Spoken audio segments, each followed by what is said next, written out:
혀 깨물고 죽고 싶은 심정이었습니다. 72세 영식 씨가 제게 하신 말씀입니다. 명절 연휴, 아들 가족이 집으로 왔습니다. 남편 영식 씨가 아내가 만든 갈비를 한 점 먹어보고는 이렇게 말했습니다. 오늘 갈비가 지난번이랑 맛이 틀린 것 같네. 그 순간이었습니다. 아들이 젓가락을 내려놓으며 말했습니다. 아버지, 틀린이 아니라 다른이에요. 테이블이 조용해졌습니다. 며느리는 휴대폰만 들여다봤습니다. 손주는 눈치를 보며 고개를 숙였습니다. 영식 씨는 어색하게 웃으며 말했습니다. 아, 그래? 아빠가 또 헷갈렸네. 그날 밤 영식 씨는 잠을 이루지 못했습니다. 여러분도 자식에게 지적받은 경험 있으신가요? 30년, 40년을 자식 키우느라 내 인생 다 바쳤습니다. 학교도 제대로 못 다녔습니다.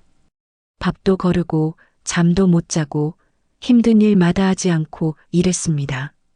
오직 자식 하나 잘 키우겠다는 마음으로 말입니다. 그런데 정작 그 자식한테 무시당하고 있습니다.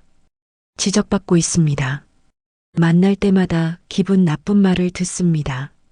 전화할 때마다 눈치가 보입니다. 이게 우리가 노후에 그렸던 부모로서의 모습일까요? 오늘 영상에서는 자식들의 예의 없는 말에 상처받은 세 분의 이야기를 깊이 있게 들려드리겠습니다. 72세 영식 씨, 67세 혜자 씨, 그리고 69세 순자 씨. 이 세 분은 자녀에게 무시당하고 상처받았습니다. 하지만 지금은 달라졌습니다. 가족 갈등 전문가의 코칭과 함께 이분들의 변화도 함께 보여드리겠습니다. 그리고 여러분도 할 수 있습니다. 자식들이 하는 무시하는 말, 싸가지 없는 말을 더 이상 참지 마십시오. 부모도 존중받을 권리가 있습니다. 오늘 말씀드릴 딱 3가지만 실천해 보세요. 여러분 자녀들의 태도가 당장 바뀔 것입니다. 주제가 마음에 드신다면 구독과 좋아요를 바로 눌러주세요. 여러분의 마음을 알아주고 노후를 살아가는 지혜를 매일 전해드립니다. 그럼 바로 시작합니다. 72세 영식 씨는 경상도 작은 시골 마을에서 태어났습니다. 집이 가난해서 초등학교도 제대로 다니지 못했습니다. 12살 때부터 일을 시작했습니다. 공사판에서, 공장에서 가리지 않고 일했습니다. 그러다 사랑하는 아내를 만나 25에 결혼했습니다. 아들이 태어났습니다. 영식 씨는 다짐했습니다. 내 자식만큼은 배우게 하겠다고, 내가 못 배운 한을 자식은 풀게 하겠다고 밤낮으로 일했습니다. 아들은 공부를 잘했습니다. 그렇게 명문대학에 보냈습니다. 등록금이 부족하면 빚을 내서라도 냈습니다. 아들은 대학을 졸업하고 대기업에 취직했습니다. 영식 씨는 너무 자랑스러웠습니다. 친구들한테 자랑했습니다. 우리 아들이 대기업 다녀. 그게 영식 씨의 가장 큰 기쁨이었습니다. 하지만 언제부턴가 아들이 달라졌습니다. 처음에는 작은 것들이었습니다. 아들과 문자를 주고받을 때였습니다. 영식 씨가 이렇게 보냈습니다. 아들, 오늘 바쁩니까? 아버지, 바쁩니까가 아니라 바쁩니까? 예요. 영식 씨는 멈칫했습니다. 그래도 답장을 보냈습니다. 아, 그래? 아빠가 헷갈렸네. 하지만 기분이 이상했습니다. 꼭 틀렸다고 지적해야 했을까요? 그 다음 주에도 똑같은 일이 있었습니다. 영식 씨가 문자를 보냈습니다. 주말에 올 수 있니? 아들이 답장했습니다. 아버지, 인니가 아니라 인니예요. 그렇게 쓰시면 안 돼요. 맞춤법 좀 신경 쓰세요. 영식 씨는 그 문자를 보고 한참을 멍하니 앉아 있었습니다. 답장을 뭐라고 해야 할지 몰랐습니다. 그냥 읽기만 하고 답장하지 않았습니다. 아내가 물었습니다. 요즘 현우한테 연락 안 해요. 현우가 나한테 맞춤법 틀렸다고 자꾸 지적해서 연락하게 안 되네. 아내가 말했습니다. 그래도 틀린 건 맞잖아요. 아들이 알려주는 거지요. 영식 씨는 더 이상 말하지 않았습니다. 명절이 다가왔습니다. 아들 가족이 내려왔습니다. 영식 씨 부부는 며칠 전부터 음식 장만을 해두었습니다. 아들은 엄마가 해주는 갈비를 좋아했는데요. 그렇게 명절에 다 같이 둘러앉아 식사를 하던 중이었습니다. 영식 씨가 갈비를 한 점 먹어보고는 말했습니다. 오늘 갈비가 지난번이랑 맛이 틀린 것 같네. 바로 그 순간이었습니다. 아들이 젓가락을 내려놓으며 말했습니다. 아버지, 틀린이 아니라 다른이에요. 테이블에 있던 사람들이 일제히 조용해졌습니다. 며느리는 민망한 듯 휴대폰을 꺼내 들여다봤습니다. 손주는 눈치를 보며 고개를 숙였습니다. 영식 씨는 어색하게 웃으며 말했습니다. 아, 그래 내가 또 헷갈렸네. 하지만 그 순간부터 갈비 맛이 없었습니다. 억지로 몇 점 더 먹었지만 목으로 넘어가지 않았습니다. 다들 어색하게 식사를 마쳤습니다. 그날 밤 아내가 말했습니다. 현우가 오늘 좀 너무했죠. 가족들 앞에서 아버지 체면도 생각해야지요. 영식 씨는 아무 말도 하지 않았습니다. 그날 밤 잠이 오지 않았습니다. 50년 전 일이 떠올랐습니다. 학교에서 맞춤법 시험을 봤습니다. 선생님이 영식 씨를 불렀습니다. 김영식, 앞으로 나와라. 교탁 앞에 섰습니다. 선생님이 말했습니다. 손 내밀어.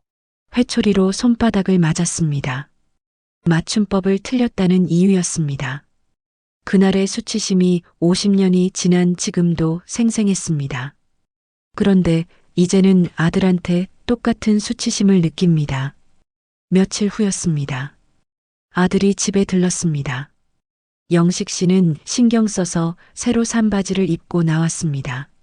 아들이 영식 씨를 보더니 말했습니다. 아버지, 옷이 맨날 그것밖에 없으세요? 영식 씨는 속으로 생각했습니다. 이게 새 옷인데. 하지만 말하지 않았습니다. 그냥 웃으며 말했습니다. 아빠가 이게 편해서. 아들이 한숨을 쉬었습니다. 아버지, 나가실 때 좀 더 신경 쓰세요. 제가 옷 좀 사드려요? 영식 씨가 말했습니다. 아니야, 괜찮아. 하지만 전혀 괜찮지 않았습니다. 점심을 먹으면서도 지적은 계속됐습니다. 영식 씨가 텔레비전 소리를 키웠습니다. 귀가 잘 안 들려서였습니다. 아들이 말했습니다. 아버지, 텔레비전 소리 너무 큰 거 아니에요? 영식 씨가 밥을 먹는데 조금 흘렸습니다. 나이가 들어 손이 떨리는 것이었습니다. 아들이 말했습니다. 아버지, 요즘 왜 이렇게 흘리고 드세요? 영식 씨는 더 이상 밥맛이 없었습니다. 아들이 돌아간 후 영식 씨는 아내에게 말했습니다. 현우가 나를 너무 무시하는 것 같아. 아내가 말했습니다. 아들이 왜 아버지를 무시하겠어요? 아버지가 걱정돼서 그러는 거지요. 영식 씨는 더 이상 말하지 않았습니다. 그날 이후로 영식 씨는 아들한테 먼저 연락하지 않았습니다. 전화가 오면 받기는 했지만 통화는 짧게 끝났습니다. 문자를 보낼 때는 맞춤법을 여러 번 확인했습니다. 그래도 틀릴까봐 무서웠습니다. 손주가 보고 싶었습니다. 하지만 아들한테 말하지 못했습니다. 또 뭐라고 할까봐 무서웠습니다. 아들과 만나는 날이면 하루 종일 기분이 나빴습니다. 만나기 전부터 불안했습니다. 오늘은 또 무슨 지적을 받을까? 오늘은 또 무슨 말을 틀리게 할까? 이게 영식 씨가 바랐던 노후였을까요? 평생 아들을 위해 살았습니다. 내가 못 먹어도, 내가 못 입어도 아들만큼은 잘 먹이고 잘 입히려고 애썼습니다. 대학 보내려고 빚까지 냈습니다. 그런데 이제 그 아들한테 무시당하고 있습니다. 영식 씨 잘못 없습니다. 맞춤법을 틀리는 게 큰 문제일까요? 이 방송을 듣고 계신 여러분, 여러분도 잘못 없습니다. 평생 자식 위해 일하느라 배울 시간이 없었던 겁니다. 책 읽을 시간이 없었던 겁니다. 여러분은 그 시간에 일하고 또 일했습니다. 자식 먹이려고, 입히려고, 가르치려고. 그런데 그 자식이 여러분을 무시합니다. 이제 바꿀 수 있습니다. 가족 갈등 전문가는 이렇게 말합니다. 부모님들, 길게 설명하지 마십시오. 변명하지 마십시오. 감정을 즉시 짧게 표현하십시오. 핵심은 세 가지입니다. 첫째, 즉시 말하기. 그 자리에서 그때 바로 말해야 합니다. 나중에 말하면 자녀는 기억도 못합니다. 그때의 감정도 잊어버립니다. 둘째, 한 문장으로. 그 말 듣기 싫어. 그렇게 말하니까 기분 나빠. 이것만으로 충분합니다. 길게 설명할 필요 없습니다. 셋째, 변명하지 않기. 아빠가 배우질 못해서 이렇게 말하면 안 됩니다. 그 말투는 아빠 기분 나쁘다. 이렇게 말하면 됩니다. 왜 효과적일까요? 길게 말하면 자녀는 잔소리로 듣습니다. 변명하면 자녀는 더 무시합니다. 하지만 감정을 직접 말하면 자녀도 멈칫합니다. 영식 씨가 이 코칭을 듣고 실천하기 시작했습니다. 일주일 후였습니다. 아들한테 문자가 왔습니다. 아버지, 이번 주말에 갈게요. 영식 씨가 답장했습니다. 그래 오너라 고기 사둘게. 잠시 후 아들한테 답장이 왔습니다. 아버지, 사둘게가 아니라 사둘게예요. 영식 씨는 손이 떨렸습니다. 예전 같았으면 그냥 넘어갔을 것입니다. 아니면 미안하다고 했을 것입니다. 하지만 이번엔 달랐습니다. 영식 씨가 답장했습니다. 그 말 듣기 싫다. 아들한테 물음표만 왔습니다. 영식 씨가 다시 답장했습니다. 아빠도 기분이라는 게 있어. 그 후로 아들한테 답장이 오지 않았습니다. 영식 씨도 더 이상 답장하지 않았습니다. 영식 씨는 불안했습니다. 내가 너무한 걸까? 아들이 화났을까? 하지만 참았습니다. 주말이 되었습니다. 아들이 왔습니다. 초인종이 울렸습니다. 영식 씨가 문을 열었습니다. 아들이 서 있었습니다. 평소와 다른 표정이었습니다. 조심스러운 표정이었습니다. 아들이 말했습니다. 아버지, 아버지께 제가 너무했어요. 영식 씨는 아무 말도 하지 않았습니다. 아들이 계속 말했습니다. 문자 보고 생각해봤어요.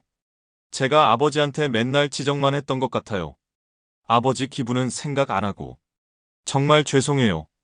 영식 씨의 눈시울이 뜨거워졌습니다. 앞으로 조심할게요. 저는 아버지가 제일 멋진 아버지예요. 영식 씨가 말했습니다. 알았다. 그렇게 말해주니 고맙구나. 그날 점심을 함께 먹었습니다. 아들은 영식 씨의 말을 경청했습니다. 지적하지 않았습니다.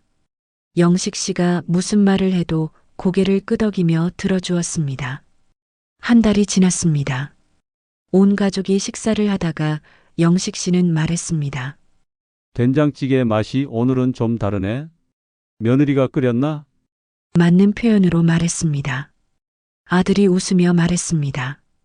맞아요. 아버지 오늘 더 맛있는 것 같아요. 며느리도 웃으며 대화에 동참했습니다. 손주가 할아버지 손을 잡았습니다. 그날 가족이 함께한 식사는 정말 맛있었습니다. 석 달이 지났습니다. 아들이 먼저 전화했습니다. 아버지, 요즘 어떻게 지내세요? 영식 씨가 말했습니다. 응, 친구들이랑 바둑 두고 그래. 아들이 말했습니다. 아, 그러세요? 좋으시겠어요. 건강 조심하세요. 예전 같으면 아들은 이렇게 말했을 것입니다.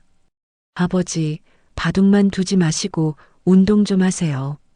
하지만 이제는 다릅니다. 통화를 끝내기 전에 아들이 말했습니다. 아버지, 그동안 제가 많이 버릇 없었죠? 회사에서 스트레스 받은 걸 괜히 아버지한테 푼 것 같아요. 정말 죄송해요. 앞으로 잘할게요. 영식 씨가 말했습니다. 알았어, 이제 조심하면 돼. 전화를 끊고 영식 씨는 한참을 앉아 있었습니다. 영식 씨는 이제 이렇게 말합니다. 이제 카톡 보낼 때 행복합니다. 맞춤법 틀려도 괜찮습니다. 아들이 더 이상 지적하지 않더라고요. 그리고 알았습니다. 내가 참는 게 사랑이 아니었구나. 영식 씨는 이 말 딱 한 문장만 말했을 뿐이었습니다. 그 말 듣기 싫다. 그것만으로 충분했습니다. 이제 두 번째 이야기입니다. 67세 혜자 씨의 이야기인데요. 혜자 씨는 평생 시장에서 장사를 했습니다. 20살에 시장 한 귀퉁이에서 채소 장사를 시작했습니다. 새벽 4시에 일어나 도매시장에 갔습니다. 채소를 떼어다가 손님들한테 팔았습니다. 비가 와도 눈이 와도 아파도 시장에 나갔습니다. 딸을 키워야 했습니다. 딸은 엄마가 일하는 동안 혼자 밥을 먹고 혼자 학교에 갔습니다. 혜자 씨는 딸한테 미안했습니다. 다른 엄마들처럼 학교 행사에 가주지 못했습니다. 다른 엄마들처럼 매일 저녁 밥을 차려주지 못했습니다. 하지만 딸은 잘 자랐습니다. 공부도 잘했습니다. 대학을 졸업하고 좋은 회사에 취직했습니다. 결혼도 했습니다. 손주도 낳았습니다. 혜자 씨는 1년 전에 장사를 그만뒀습니다. 이제 좀 쉬고 싶었습니다. 평생 일만 했으니까. 하지만 집에 혼자 있으니 적적했습니다. 딸이랑 자주 통화하고 싶었습니다. 딸의 목소리를 듣고 싶었습니다. 혜자 씨는 핸드폰은 쓸 줄 압니다. 전화하고 문자 보내는 건 할 수 있습니다. 하지만 앱은 어렵습니다. 아무리 배워도 자꾸 잊어버립니다. 3달 전이었습니다. 딸이 집에 왔습니다. 혜자 씨가 말했습니다. 정연아, 마트 갈 건데 뭐 필요한 거 있어? 엄마, 이제 무겁게. 마트 가서 사오지 마요. 쿠팡에서 주문하면 내일 바로 와요. 딸이 혜자 씨의 핸드폰에 쿠팡 앱을 깔아줬습니다. 사용법을 알려줬습니다. 여기 누르고, 여기 검색하고, 여기서 결제하면 돼요. 쉽죠? 그런데 이거 너무 복잡한데. 아니에요. 쉬워요. 한두 번 하면 금방 익숙해져요. 며칠 후였습니다. 혜자 씨가 장을 봐야 했습니다. 쿠팡으로 주문해 보려고 했습니다. 앱을 열었습니다. 그런데 어디서부터 시작해야 할지 모르겠습니다. 혜자 씨가 딸 정연 씨한테 전화했습니다. 정연아, 쿠팡에서 어떻게 주문하는 거였지? 딸이 한숨을 쉬었습니다. 전화기 너머로 들렸습니다. 엄마, 지난번에도 알려드렸잖아요. 알려줬는데 또 까먹었네. 미안해. 메모를 하시든가요. 매번 물어보시면 저도 곤란해요. 저도 회사에서 일하는 중이에요. 그래, 알았어. 미안해. 전화를 끊었습니다. 혜자 씨는 한참을 앉아 있었습니다. 그리고 그냥 마트에 갔습니다. 한 달이 지났습니다. 혜자 씨가 친구 경숙이를 만났습니다. 카페에서 커피를 마시며 얘기를 나눴습니다. 경숙이가 말했습니다. 나 요즘 은행 어플 쓰는데 편하더라. 은행 안 가도 되고 집에서 바로 이체할 수 있어. 어떻게 하는 건데? 아들이 알려줬어. 너도 딸한테 해달라고 해봐. 집에 돌아온 혜자 씨는 한참을 고민했습니다. 딸한테 또 부탁해야 하나? 지난번에 쿠팡 때문에 짜증내는 딸의 목소리가 떠올랐기 때문인데요. 얼마 전 개모임에서 갯돈을 탄 혜자 씨는 손주한테 용돈을 조금 보내주고 싶었습니다. 은행까지 가기는 멀고 경숙이 말처럼 집에서 할 수 있으면 좋겠다고 생각했습니다. 혜자 씨는 용기를 내서 딸한테 전화했습니다. 정연아, 은행 앱에서 돈 보내는 거 좀 알려줄 수 있어? 딸이 한숨을 쉬었습니다. 엄마, 또요? 지난번에 쿠팡도 못 하시더니. 응, 미안해. 내가 며칠 전에 갯돈을 탔는데 지하 용돈 좀 보내줄까 싶어서. 딸의 목소리가 갑자기 바뀌었습니다. 아, 용돈이요? 잠깐만요. 엄마, 제가 알려드릴게요. 딸이 친절하게 설명하기 시작했습니다. 여기 누르시고, 여기에 금액 입력하시고, 여기서 확인 누르시면 돼요. 잠깐, 너무 빨라. 다시 한 번만 알려줘. 딸이 조금 짜증 섞인 목소리로 다시 설명했습니다. 엄마, 여기 이 파란 버튼 보이시죠? 여기 누르시면 돼요. 어디? 파란 버튼이 여러 개인데. 아이고. 엄마 제일 큰 파란 버튼이요. 아, 이거 말하는구나. 딸이 말했습니다. 맞아요, 거기요. 그런데 엄마, 저 지금 회의 들어가야 해서요. 이따가 엄마 집에 들려서 직접 알려드릴게요. 아니야, 괜찮아. 딸이 말했습니다. 네. 왜요? 잠깐 갈게요. 엄마가 매번 물어보면 안 되잖아. 너도 바쁜데 그냥 은행 가서 할게. 딸이 당황한 목소리로 말했습니다. 아니에요. 엄마 제가 알려드릴게요. 조금만 기다리세요. 아니야, 됐어. 너보다 은행 직원이 더 친절해. 이만 끊을게. 전화를 끊었습니다. 혜자 씨는 핸드폰을 내려놓고 한참을 앉아 있었습니다. 가슴이 답답했습니다. 딸한테 물어보는 게 죄 짓는 기분이었습니다. 왜 나는 이것도 못 배울까? 내가 나이 들어서 짐이 됐나? 경숙이는 아들한테 배운다고 했습니다. 그런데 나는 딸한테 물어보기가 무섭습니다. 짜증 들을까봐 무섭습니다. 혜자 씨는 혼자 눈물이 났습니다. 손주 목소리 듣고 싶었습니다. 딸한테 전화해서 손주 바꿔달라고 하고 싶었습니다. 하지만 딸한테 미안해서 전화하지 못했습니다. 예전에는 딸이 엄마 하며 따랐습니다. 학교 끝나면 엄마한테 달려왔습니다. 엄마 손을 잡고 시장을 같이 걸었습니다. 그런데 이제는 딸이 엄마를 귀찮아합니다. 혜자 씨는 외로웠습니다. 혜자 씨는 잘못이 없습니다. 빠르게 변하는 디지털 익히는 것이 어려운 게 당연합니다. 여러분은 새로운 걸 배우려고 노력하는 겁니다. 60대, 70대의 스마트폰 배우는 게 얼마나 대단한 일인지 아십니까? 여러분은 이미 충분히 잘하고 계십니다. 자녀들이 귀찮아하는 게 문제입니다. 이제 바꿀 수 있습니다. 가족 갈등 전문가는 이렇게 말합니다. 부모님들 말로 맞받아치지 마십시오. 조용히 행동으로 보여주십시오. 핵심은 3가지입니다. 첫째, 말로 싸우지 않기. 너는 완벽하냐? 이렇게 말하면 안 됩니다. 그냥 조용히 거리를 두면 됩니다. 둘째, 먼저 베풀지 않기. 반찬해 줄까? 이렇게 물어보지 마십시오. 자녀가 달라고 하면 그때 이번엔 안 되겠네. 이렇게 말하면 됩니다. 셋째, 부탁 들어주지 않기. 자녀가 무례하게 대했으면 다음 부탁은 거절하십시오. 왜 효과적일까요? 말로 하면 감정 싸움이 됩니다. 하지만 행동으로 보여주면 자녀도 알아차립니다. 아, 진짜 화났구나. 부모도 감정이 있다는 걸 알게 됩니다. 혜자 씨는 이 코칭을 듣고 실천하기 시작했습니다. 일주일 후였습니다. 딸한테 전화가 왔습니다. 엄마, 김치 좀 갖다 주세요. 집에 김치가 떨어졌어요. 혜자 씨는 예전 같았으면 바로 담아줬을 것입니다. 하지만 이번엔 달랐습니다. 이번엔 안 되겠네.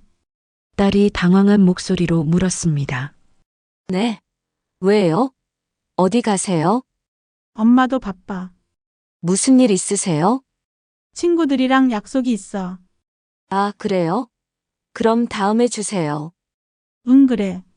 전화를 끊었습니다. 혜자 씨는 떨렸습니다. 내가 너무한 걸까? 내가 나쁜 엄마인가? 하지만 참았습니다.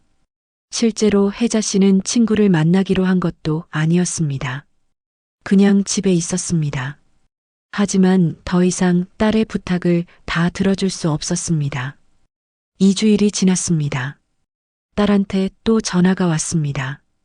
엄마, 반찬 좀 해주시면 안 돼요?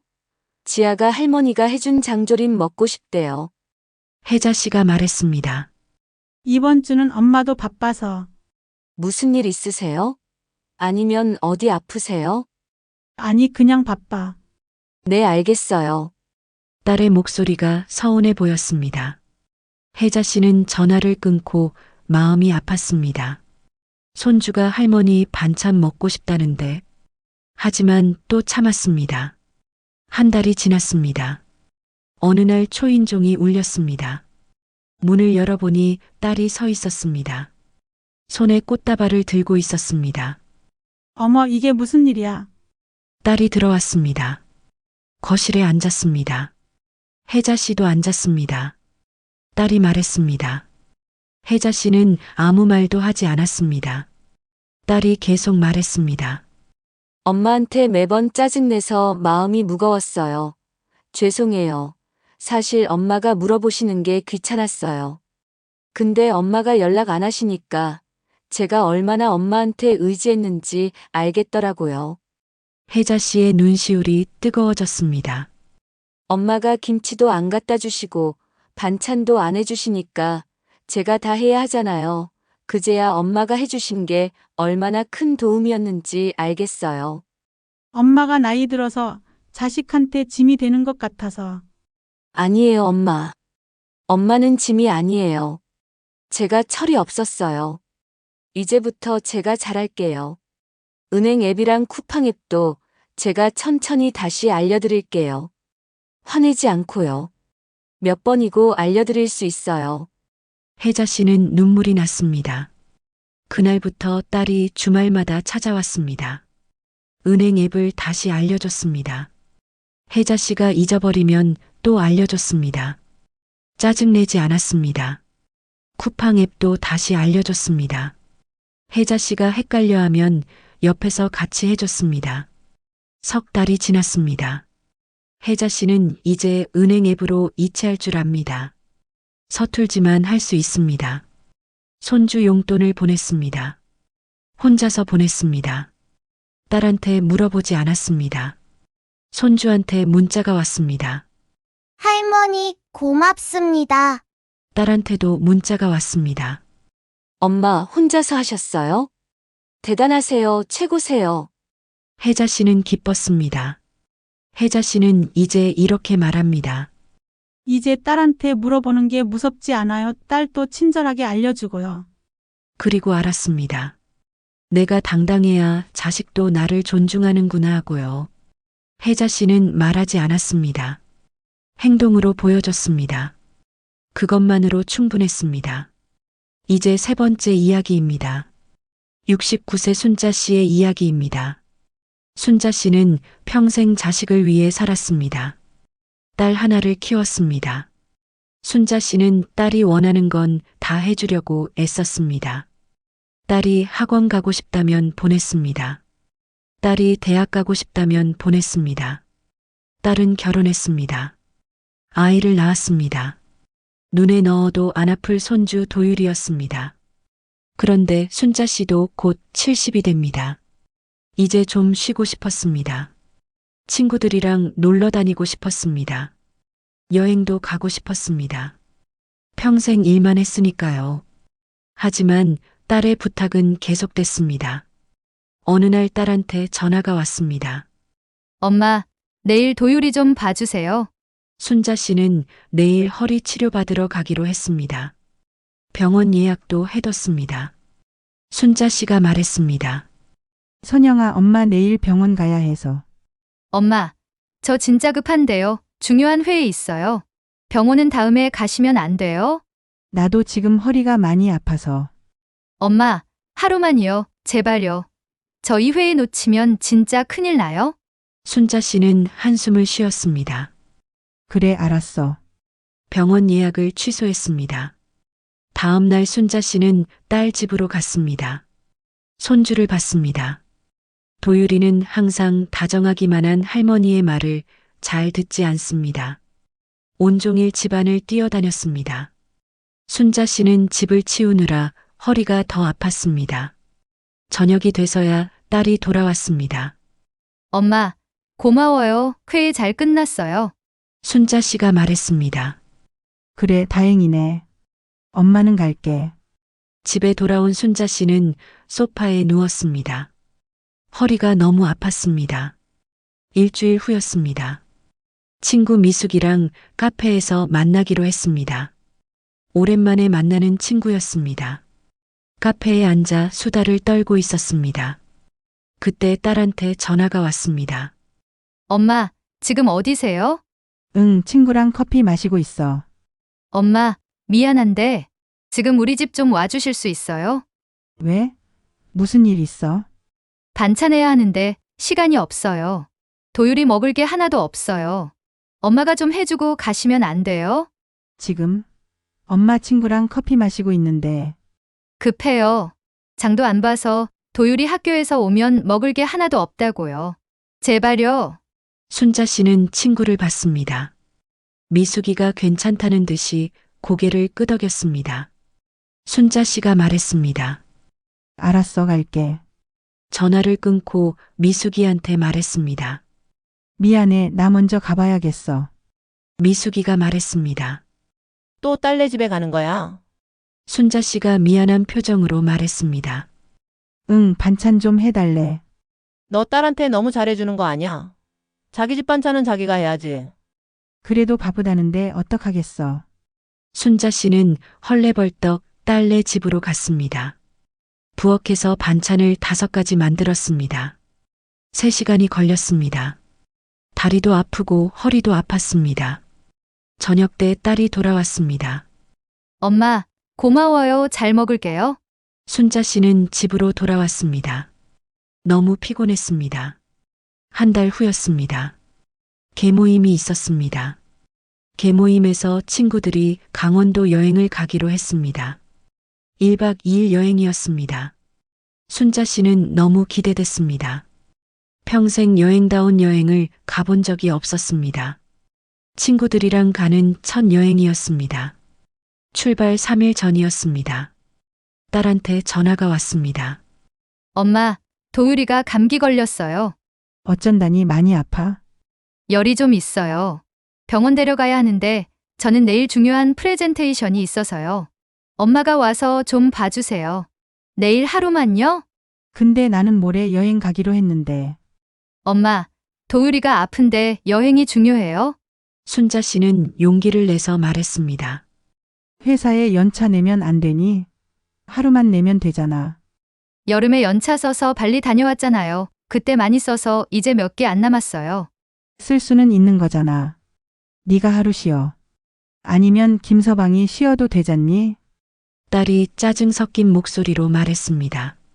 엄마는 이해해 주실 줄 알았는데 손주가 아픈데 꼭 그렇게 말씀하셔야 돼요? 알았어. 전화를 끊었습니다.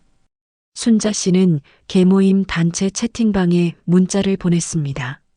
미안해, 나 못 갈 것 같아. 친구들한테 답장이 왔습니다. 왜? 무슨 일 있어? 또 딸 때문이야. 순자 씨는 답장하지 못했습니다.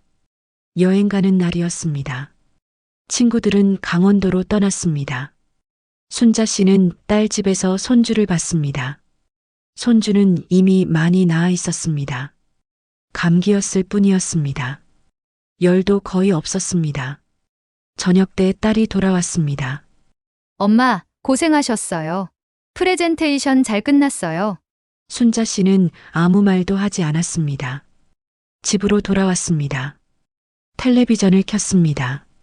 친구들은 지금 강원도 어디쯤에 있을까요? 맛있는 거 먹고 있을까요? 예쁜 풍경 보고 있을까요?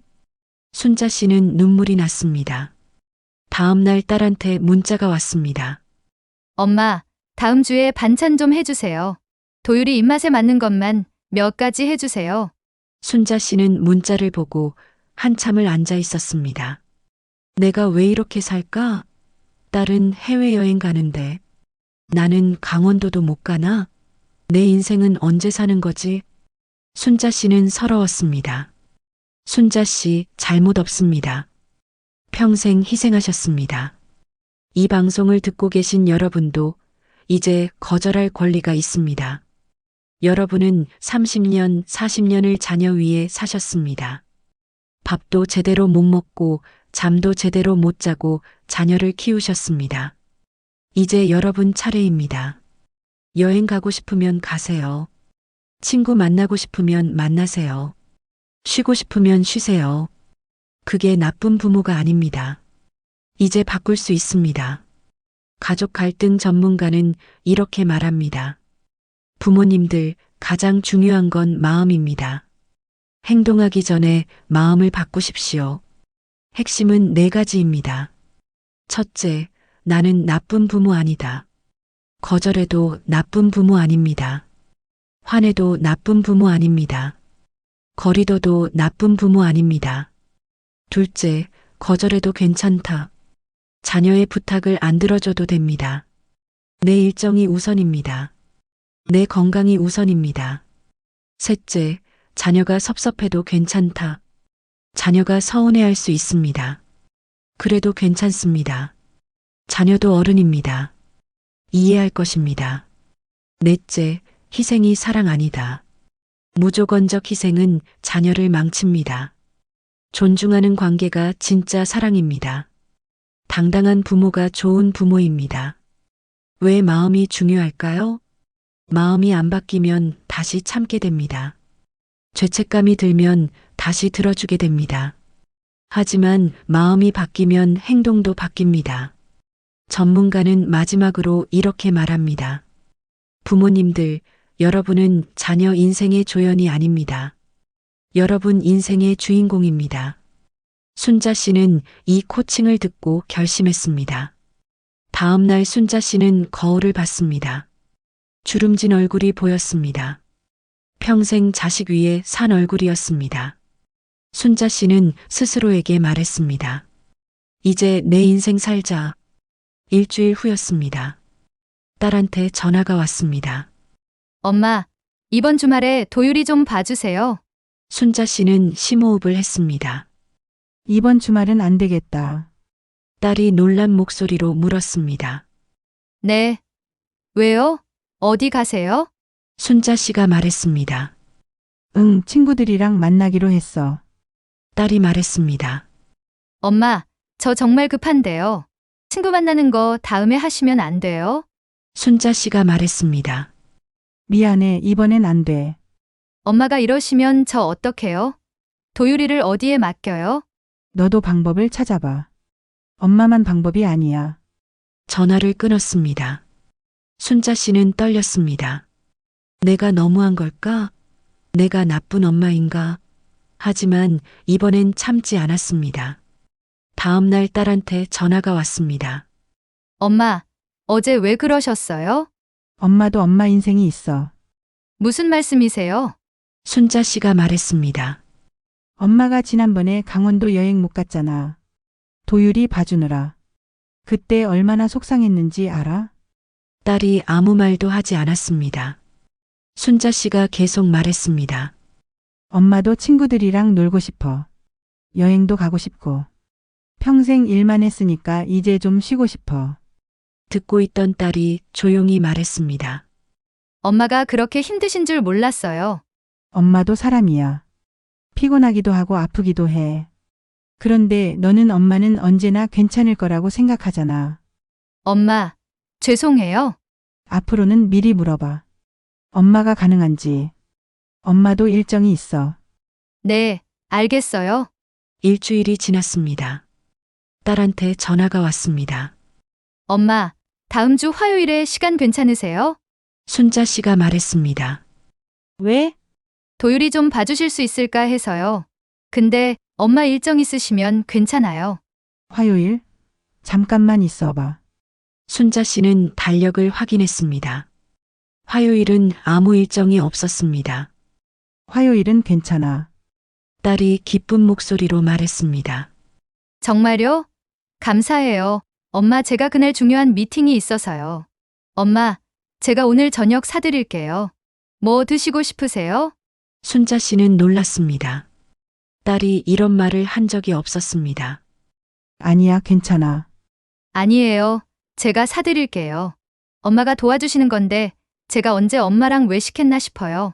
순자 씨는 기분이 좋았습니다. 화요일이 되었습니다.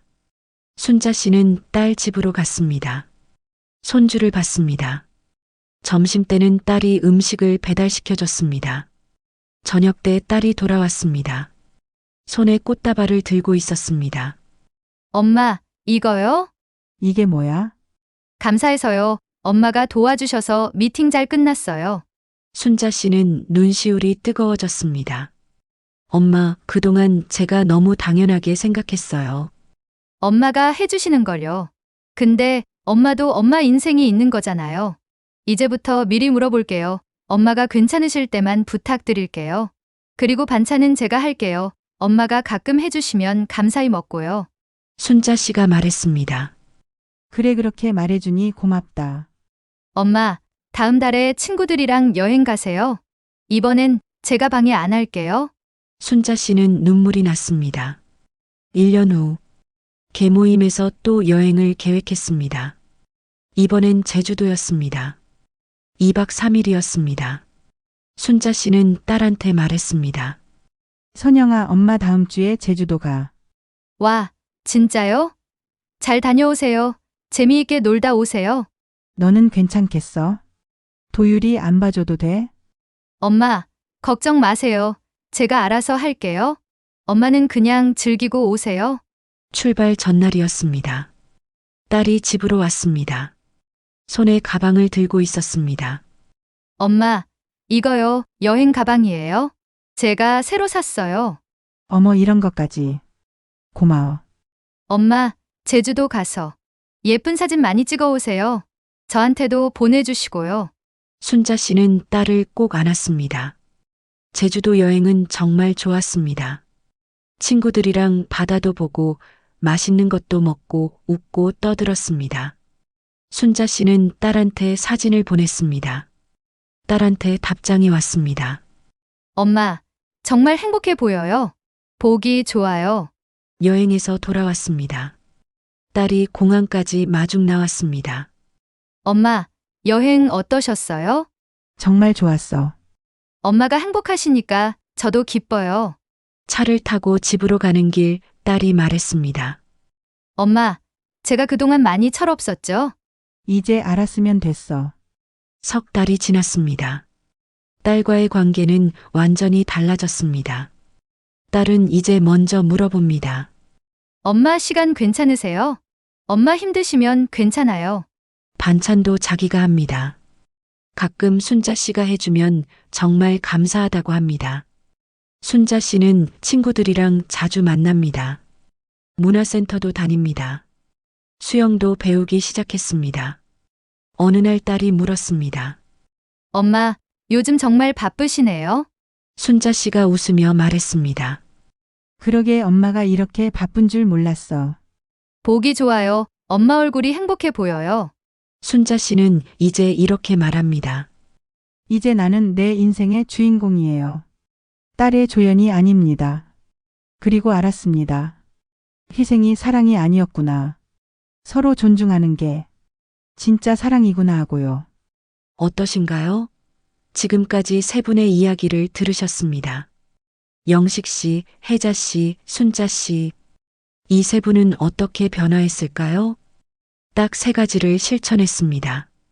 첫째, 즉시 한 문장으로 말하기. 길게 설명하지 마십시오. 변명하지 마십시오. 감정을 즉시 짧게 표현하십시오. 그 말 듣기 싫어. 그렇게 말하니까 기분 나빠. 이것만으로 충분합니다. 자녀가 무례한 말을 하는 그 순간 바로 말하십시오. 나중에 말하면 소용없습니다. 둘째, 행동으로 보여주기. 말로 싸우지 마십시오. 조용히 거리를 두십시오. 먼저 베풀지 마십시오. 자녀가 무례하게 대했으면 다음 부탁은 거절하십시오. 말보다 행동이 더 강력합니다. 자녀는 행동으로 깨닫습니다. 셋째, 마음의 허락. 나는 나쁜 부모 아닙니다. 거절해도 괜찮습니다. 자녀가 섭섭해도 괜찮습니다. 희생이 사랑이 아닙니다. 이 마음을 가져야 첫째와 둘째를 실천할 수 있습니다. 여러분은 자녀 인생의 조연이 아닙니다. 여러분 인생의 주인공입니다. 가족 상담 전문가는 자녀와 갈등이 있는 부모님들이 이런 질문을 많이 한다고 말씀하시는데요. 첫 번째 질문, 자식이 연락을 끊으면 어떡하죠? 걱정하지 마십시오. 자녀는 연락을 끊지 않습니다. 오히려 더 자주 연락합니다. 왜냐하면 자녀는 부모를 잃는 게 두렵기 때문입니다. 거리가 생기면 자녀는 불안해합니다. 그리고 먼저 연락합니다. 실제로 영식 씨, 혜자 씨, 순자 씨 모두 자녀가 먼저 찾아왔습니다. 두 번째 질문, 이미 관계가 너무 나빠진 것 같은데 이제 와서 바꿀 수 있을까요? 바꿀 수 있습니다. 지금이 제일 빠릅니다. 영식 씨는 72세입니다. 혜자 씨는 67세입니다. 순자 씨는 69세입니다. 이분들도 바꿨습니다. 나이는 중요하지 않습니다. 중요한 건 지금 시작하는 겁니다.